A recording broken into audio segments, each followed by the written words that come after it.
2 বছর পর 20 ম্যাচ পর ওয়ানডেতে সেঞ্চুরি নাজমুল হোসেন শান্তর। 2.5 বছর পর 19 ম্যাচ পর ওয়ানডেতে হাফ সেঞ্চুরি লিটন দাসের। 7 বছর পর 65 ম্যাচ পর ওয়ানডেতে 5 উইকেট মুস্তাফিজুর রহমানের। আর এই এতগুলো পারফরমেন্স যখন এক বিন্দুতে মিলে যায় তখন বাংলাদেশের পারফরমেন্সটা কেমন হতে পারে বুঝতেই পারছেন। কোণঠাসা বাঘের গর্জনে কিউইরা একেবারে কুপকাত হয়ে যায়।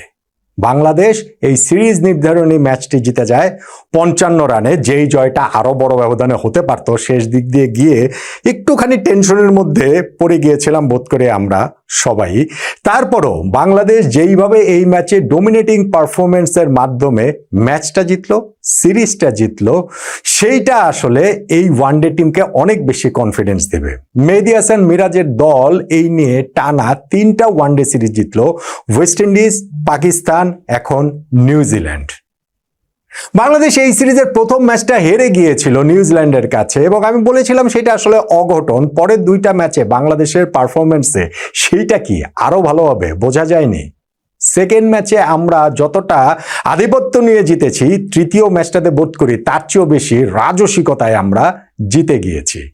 এই যে ম্যাচটা বাংলাদেশ জিতলো, যেইখানে আমাদের এত পারফর্মার, সেখানে টেনশনের জায়গাটাই বা কোথায় ছিল, আমরা কোন ঠাসেই বা কোথায় ছিলাম এবং শেষ পর্যন্ত গিয়ে টার্নিং পয়েন্ট কোনটা তা নিয়েই তো এই আলোচনাটা করছি।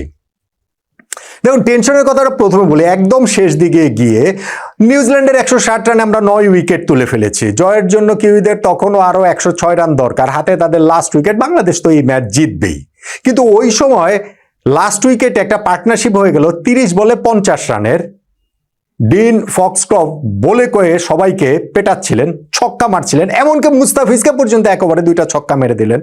তখন মনে হালকা একটু কুডাক ডাকা শুরু করেছিল যে কিছু কি হয়ে যায় নাকি, অঘটন কি আবার ব্যাপক অঘটনের শিকার আমরা হয়ে যাই নাকি। লাস্ট উইকেট পার্টনারশিপে যদি 100 রান করে নিউজিল্যান্ড ম্যাচ জিতে যায় তাহলে এইটা আমাদের জন্য বিরাট বড় ট্র্যাজেডি হতো। মেহেদী হাসান মিরাজ নিজের বলে ওই ভেরি টাফ ক্যাচটা যখন ফেলে দেন তখন ওই কুডাকটা বোধহয় আরো বেশি করে ডাকা শুরু হয়। কিন্তু এরপরে গিয়ে ওই ওভারটাতেই মিরাজ উইকেটটা তুলে নিলেন। লং অনে এইবার সাইফ হাসান দৌড়ে এসে দুর্দান্ত একটা ক্যাচ ধরলেন। ডিন ফক্সকফ তিনি 72 বলে 75 রানের যেই ভীষণ সাহসিক ইনিংসটা খেলেছিলেন, শেষ পর্যন্ত সেটা নিউজিল্যান্ডের জয়ের জন্য মোটেই যথেষ্ট হলো না। 210 রানে তারা অল আউট হয়ে গিয়েছে। বাংলাদেশ ম্যাচটা 55 রানে জিতে গিয়েছে।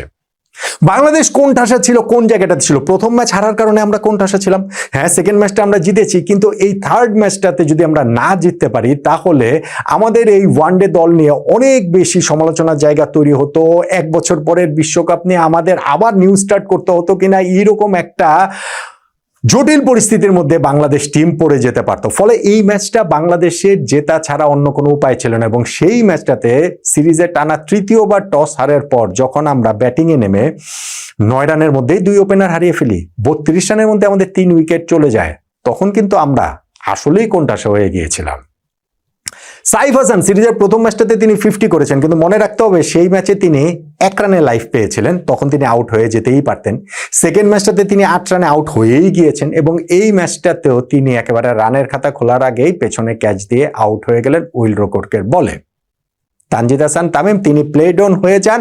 আর সৌম্য সরকার যখন একটা মনে হচ্ছিল যে একটা ভালো ইনিংস খেলতে পারতেন, 18 রান করলেন, কয়েকটা সুন্দর শট খেললেন, এরপরে তিনিও প্লে ডাউন হয়ে গেলে আমরা 32 রানে 3 উইকেট হারিয়ে ফেলি। উইল রকোর্ক তিনি কিন্তু এই 3টা উইকেটই তুলে নিয়েছেন এবং তখনই বাংলাদেশকে এই খাদের কিনারা থেকে টেনে তোলে নাজমুল হোসেন শান্ত এবং লিটন দাসের পার্টনারশিপ।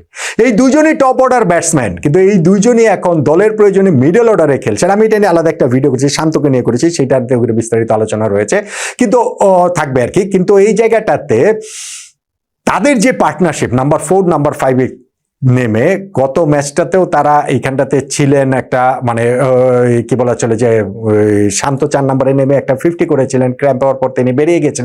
আজকের ম্যাচটাতে শান্ত আর লিটনের 178 বলে যে 160 রানের পার্টনারশিপ, সেইটাই বাংলাদেশকে আসলে পথ দেখিয়েছে।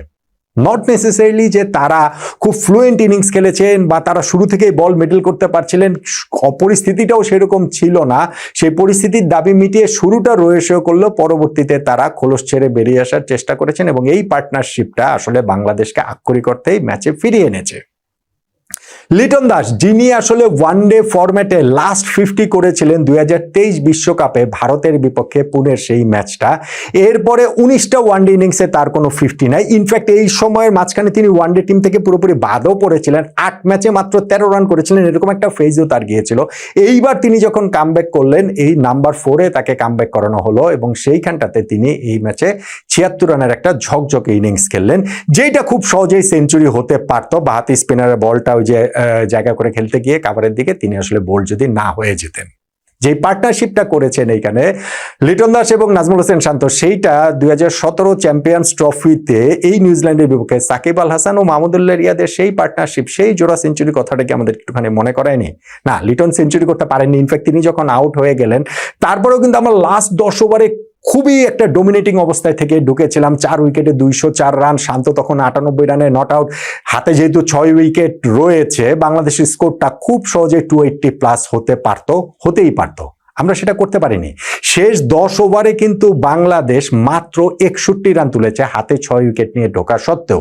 নাজমুল হোসেন শান্ত তিনি একটা সিঙ্গেল নিয়ে নিজের সেঞ্চুরিটা পূরণ করেছেন, যেটা 2 বছর পর, বলছিলাম 2024 সালে এই চট্টগ্রামেই শ্রীলঙ্কার বিপক্ষে তার ওয়ানডে সেঞ্চুরিটা ছিল। ইনফ্যাক্ট মাঝখানে তো 13 ম্যাচ তার কোনো 50 ছিল না, গত ম্যাচে 50 করলেন, এই ম্যাচে সেটাকে সেঞ্চুরিতে তিনি কনভার্ট করলেন। সো এটা শান্তর জন্য একটা ভালো ব্যাপার। কিন্তু ওই সেঞ্চুরির পরপরই তিনি 105 রান করে আউট হয়ে গিয়েছেন ছক্কা মারার চেষ্টায়। কিন্তু তারপরেও শেষ 10 ওভারে বাংলাদেশের ওই রানটা হতে পারতো, হয়নি। শেষ 5 ওভারেও ইনফ্যাক্ট আমরা মাত্র 34 রান তুলেছি, যদিও আমরা 5 উইকেট নিয়ে ঢুকেছিলাম। এবং এইখানটাতে মেহেদী হাসান মিরাজ তিনি 18 বলে 22 রানের একটা ইনিংস খেলেছেন। তিনি আউট হওয়ার পর মিরাজ, শরীফুল এবং তানভীর, এই 3 জন 1 রানের মধ্যে আউট হয়ে গিয়েছেন।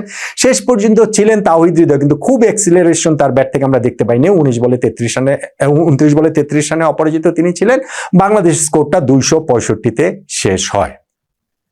মোমেন্টামটা কিন্তু বাংলাদেশের সঙ্গে ছিল না। এখন নিউজিল্যান্ড এই রান চেস করতে, এই উইকেট ভালো, চট্টগ্রামের এই উইকেট ঢাকার চেয়ে অনেক ভালো, এবং 280 আমি বলছিলাম যে করাই উচিত ছিল। সো সেই ক্ষেত্রে নিউজিল্যান্ড তাদের ব্যাটিং ইনিংসের শুরুতেই আমাদের এই ম্যাচে কিন্তু একাদশে ফিরেছেন মুস্তাফিজুর রহমান, প্রথম 2 ম্যাচে ইনজুরির কারণে যিনি ছিলেন না, এবং এইখানটাতে তাসকিন আহমেদের জায়গায় একাদশে তিনি এসেছেন। শুরুতেই হেনরি নিকোলসকে একটা বাউন্সারে বিভ্রান্ত করে তিনি আউট করে দিয়েছেন। নিউজিল্যান্ডের শুরুটা রয়েছে 10 ওভারে তারা 1 উইকেটে 33 রান তুলেছিল মাত্র। এরপরে গিয়ে বাংলাদেশ 2টা উইকেট তুলে ফেলে, যেইখানটাতে উইলিয়ামকে আন্ডার এজে তিনি আউট হয়ে যান নাহিদ রানার বলে, এবং মেহেদী হাসান মিরাজকে স্লক সুইপ সুইপ করতে গিয়ে in fact against the spin short fine লেগে ক্যাচ দিয়ে আউট হয়ে যান টম ল্যাথাম। এই জায়গাটাতে কিন্তু বাংলাদেশ ম্যাচটা নিজেদের কাছে করে নিয়েছিল। তারপরেও নিক কেলি ছিলেন, সেই নিক কেলি আসলে আউট হয়ে যেতে পারতেন 11 রানে, যদি আমাদের আম্পায়ার মুকুল ভাই আউট দিয়ে দিতেন। আম্পায়ার্স কলে তিনি বেঁচে গিয়েছেন তানভীরের বলে। তানভীর এই ম্যাচে একাদশে এসেছেন, সেইটা রিশাদ হোসেনের জায়গায়